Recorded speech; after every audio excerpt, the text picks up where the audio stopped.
عروہ بن زبیر نے خبر دی کہ نبی صلی اللہ علیہ وسلم کی زوجہ مطہرہ ام المومنین حضرت عائشہ رضی اللہ تعالی عنہا نے بتلایا کہ میں نے جب سے ہوش سنبھالا تو اپنے ماں باپ کو مسلمان ہی پایا، اور ہم پر کوئی دن ایسا نہیں گزرا جس میں رسول اللہ صلی اللہ علیہ وسلم صبح و شام دن کے دونوں وقت ہمارے گھر تشریف نہ لائے ہوں۔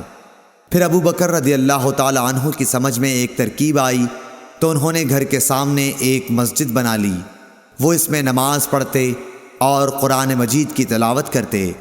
مشرکین کی عورتیں اور ان کے بچے وہاں تعجب سے سنتے اور کھڑے ہو جاتے اور آپ کی طرف دیکھتے رہتے۔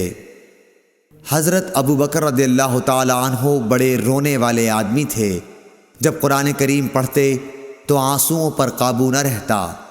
قریش کے مشرک سردار اس صورتحال سے گھبرا گئے۔ صحیح بخاری حدیث نمبر 476۔